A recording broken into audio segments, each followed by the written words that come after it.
In this video, we are going to teach how to tie the Somerville Bowline single column. Now there are a number of different single columns that you can tie, but the reason that we teach this one first is that it is a non-collapsible single column.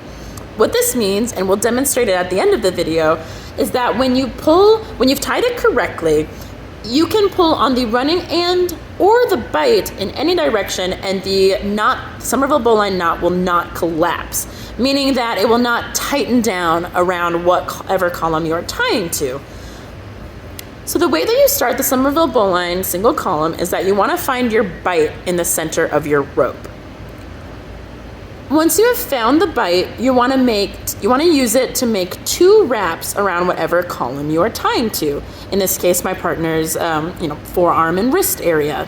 So I want to take that bight and wrap twice around the column here.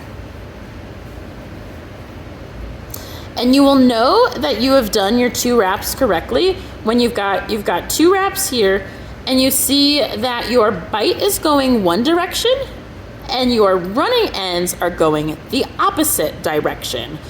Sometimes people can get tripped up when they end up here and it looks like you have 2 wraps, but your running end and your bight are going the same direction. What this means is that you haven't done a full second rotation. You need to take your wraps and go 180 degrees more such that your bight is going one way and your running ends are going the other direction. Once you've reached this point where you have your 2 wraps set, you want to then take your running ends here and wrap them around your bight.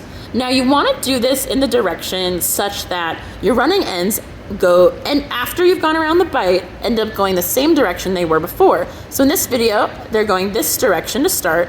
So I want to take my running ends, we're going around the bight, and you can see that they are still going this direction, which means that I have done the correct rotation, full rotation around the bight. Once you've reached this point, your next step is going to be to take the bight and to send it underneath everything. So you want to take it and go underneath both of the wraps that you have made. And now the way that you know that the correct direction to send the bight is you want to look at the running ends and you want to look for where they have crossed over each other. Some people see a V here. That's what I see when I look at it. Some people see, like the awareness ribbon, and you want to send towards the bottom of that ribbon. But really what's important is that you see your running ends started here and they've ended on here. They've crossed over each other on this side of the column, so that is the direction that I want to send my bight. So it can be helpful to put a couple fingers under the wraps to give you space to do this. But you want to take your bight, head towards the direction of that V of where those running ends crossed over, and then go underneath everything and come out on the other side.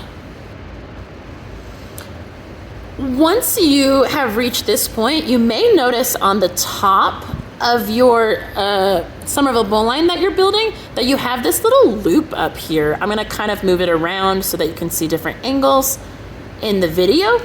But this loop, you'll know it's the correct loop because, let me hold this for a second. It's made from your running end. So if you pull on the loop, you see that it pulls that running end. And similarly, when I pull on the running ends now, that loop tightens. That is what you are looking for. That is the loop that's going to close off this entire tie.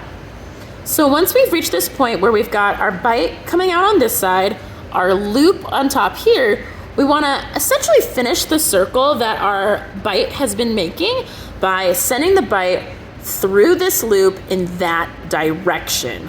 If you come around and send it this way, you're not going to end up with a Somerville Bowline single column. So you want to take your bight, we're going to send it through the loop. You can see I've made my bight a little short here. You probably would like yours to be, an inch or 2 longer just to have more to work with. But this will work nonetheless. We've got it through that loop on top. And once you've reached this point, you're going to take your running ends and tighten down. Once you've done that, I recommend kind of grabbing that knot here and pulling on the bite as well. And sometimes you can go back and forth. And that just makes sure that this Somerville Bowline knot has tightened down and that it won't adjust anymore when you pull on it later. So if you pull on this both from the running ends here or from the bite, you can see it maintains this space that I've built in between the knot here and my partner's forearm. That means that it is not collapsing. That is what it's supposed to do. No matter which side I pull on, that space in between stays the same. And that is what you are looking for in your Somerville Bowline single column. If you pull on this and it does tighten down around your partner, that means that you have not tied this correctly, and it's best to go ahead and untie and try again. Definitely happens to the best of us. This is not the easiest single column, but it's definitely the most versatile and often safe in many ways because it doesn't collapse down no matter what direction you pull on it.